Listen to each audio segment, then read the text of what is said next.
Hello.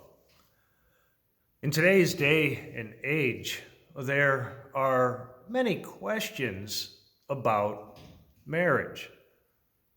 And many people ask, what does the Bible say about certain things? For instance, as a Christian, is it good to be married? And if so, then why then does Paul say that it is better to be single? Is it okay for a wife to leave her husband?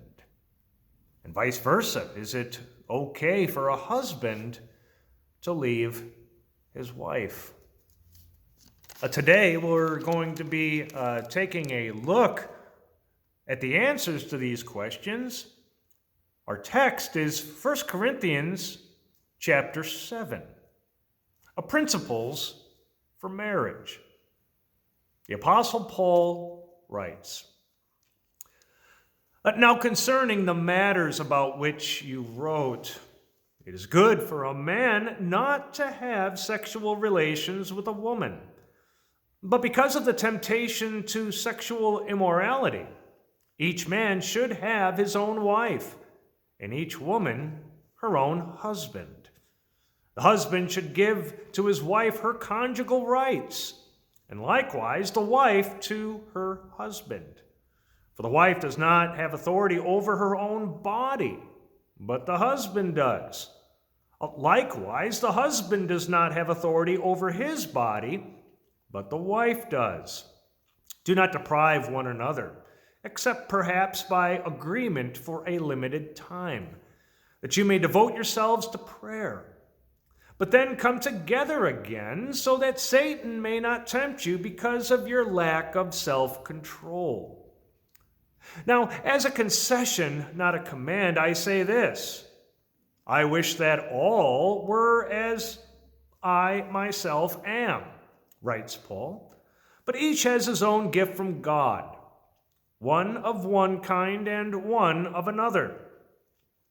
To the unmarried and the widows, I say that it is good for them to remain single, as I am. But if they cannot exercise self-control, they should marry. For it is better to marry than to burn with passion.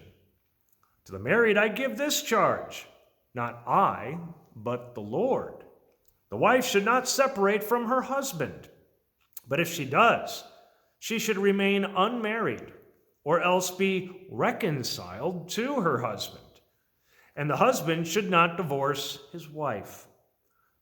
To the rest I say, I, not the Lord, that if any brother has a wife who is an unbeliever, and she consents to live with him, he should not divorce her.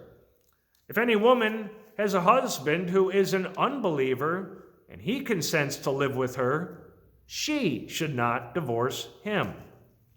For the unbelieving husband is made holy because of his wife, and the unbelieving wife is made holy because of her husband. Otherwise, your children would be unclean.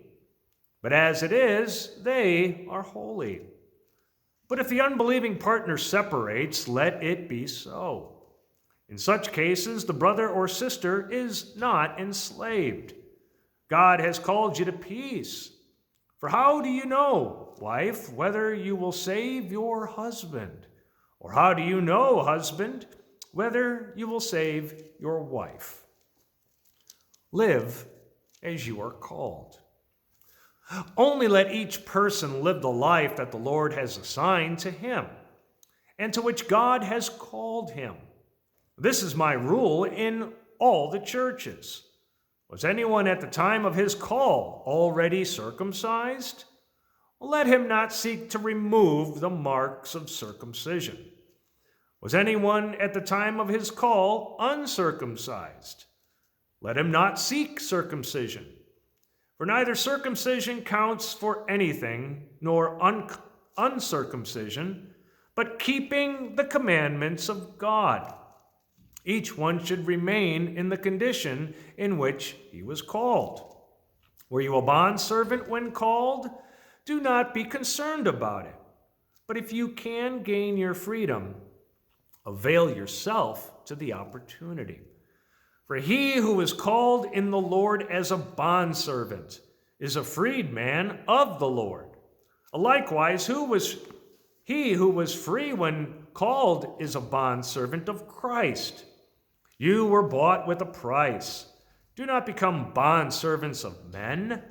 So, brothers, in whatever condition each was called, there let him remain with God. The unmarried and the widowed. Now concerning the betrothed, I have no command from the Lord, but I give my judgment as one who by the Lord's mercy is trustworthy. I think that in view of the present distress, it is good for a person to remain as he is. Are you bound to a wife? Do not seek to be free. Are you free from a wife? Do not seek a wife. But if you do marry, you have not sinned. But if a betrothed woman marries, she has not sinned. Yet those who marry still have worldly troubles, and I would spare you that. This is what I mean, brothers. The appointed time has grown very short.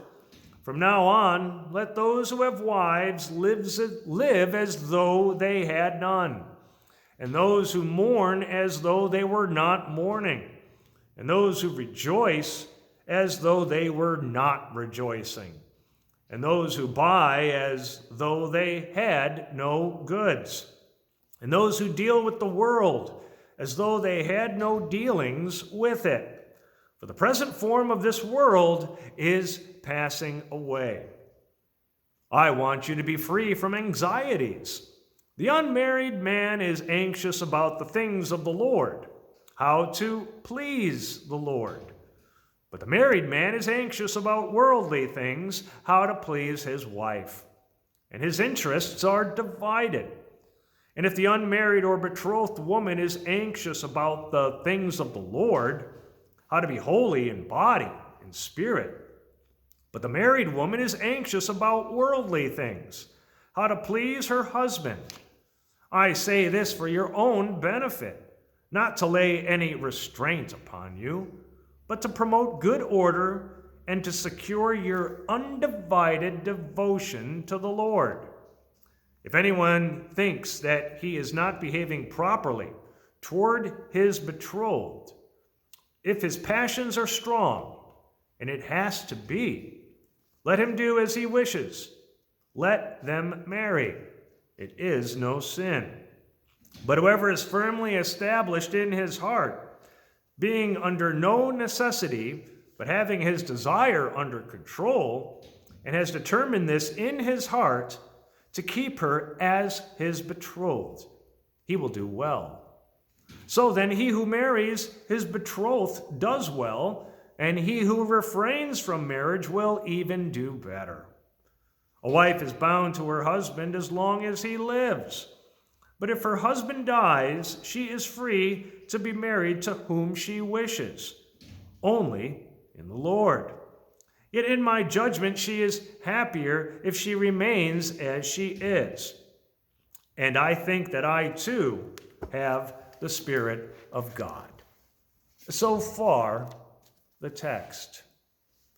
So Paul writes, as a Christian, it is good to be married because we all have those desires, sexual desires. And if you are married, then you will not sin, just as long as you only have relations with your spouse. But then why then does Paul say that it is better to be single? Now, Paul knows what's going on here, that if you are married to someone, then you have additional, as Paul says, anxieties. You have additional worries. If you are single in this life, all you have to do is worry about yourself.